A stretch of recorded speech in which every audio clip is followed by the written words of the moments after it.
ദിവ്യാത്മാക്കൾക്കെല്ലാം വിനീതമായ നമസ്കാരം.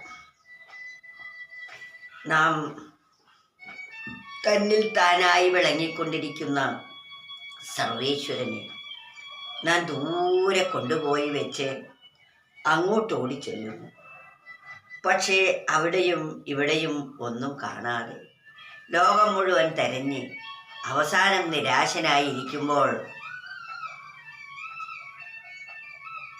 ഗുരുവാണിയിലൂടെ തനിക്ക് സത്യാവസ്ഥ ബോധ്യം വരും. അത് ചാരത്തല്ല, അതടുത്താണ്, അത് തൻ്റെ അകത്താണ്, അത് താൻ തന്നെയാണ് എന്ന പരമസത്യം നമുക്ക് സ്വയമേവ വെളിവായി കിട്ടണം.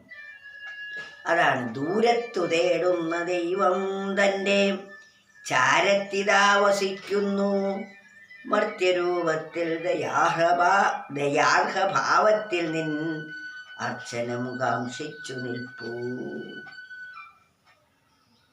ദൂരത്തു തേടുന്ന ദൈവം തൻ്റെ, നമ്മൾ ദൂരത്തെവിടെയോ കാശിയിലോ തിരുപ്പതിയിലോ ഗുരുവായൂരോ അങ്ങനെ വൈകുണ്ഠത്തിലോ ഒക്കെ ദൂരെ തേടിക്കൊണ്ടിരിക്കുകയാണ്.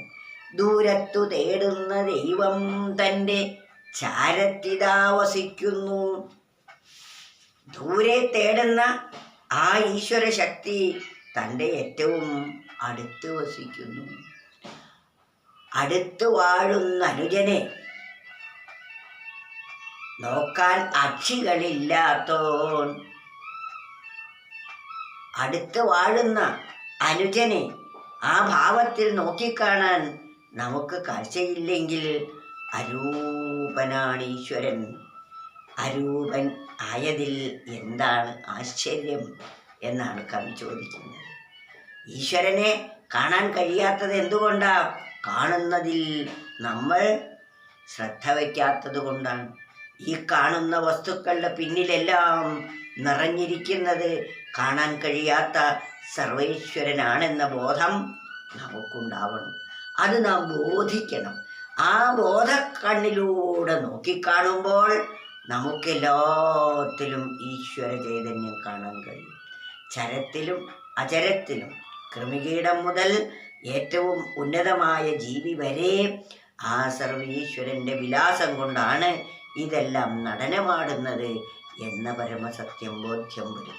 അതാണ് ഇവിടെ പറയുന്നത്. ദൂരത്തു തേടുന്ന ദൈവം തൻ്റെ ചാരത്തിതാ വസിക്കുന്നു, മർത്യരൂപത്തിൽ ദയാർഹഭാവത്തിൽ നിൻ അർച്ചനം കാംക്ഷിച്ചു നിൽപ്പൂ. മർത്യരൂപത്തിൽ ഈശ്വരൻ ഇരിക്കുന്നു, നമ്മുടെ ദയയെയും കാംക്ഷിച്ചുകൊണ്ട്, നമ്മുടെ കാരുണ്യത്തെ കാംക്ഷിച്ചുകൊണ്ട്. പക്ഷേ നമ്മുടെ ഭാവനയോ അത് താഴ്ന്നതാണ്, ഉയർന്നതാണ്, അത് മറ്റേയാളാണ്, അത് ഈ ആളാണ് എന്നെല്ലാം 100 ഭേദബുദ്ധികളിലൂടെയാണ് നാം നോക്കിക്കാണുന്നത്. പക്ഷേ അതിലെല്ലാം അന്തര്യാമിയായിരിക്കുന്ന ചൈതന്യത്തെ നോക്കിക്കാണുമ്പോൾ ആ കാഴ്ചപ്പാടിൽ നോക്കിക്കണ്ട് അതിനെ ആദരിക്കുന്നതാണ് അർച്ചനം കാംക്ഷിച്ചു നിൽപ്പൂ എന്ന് പറയുന്നത്.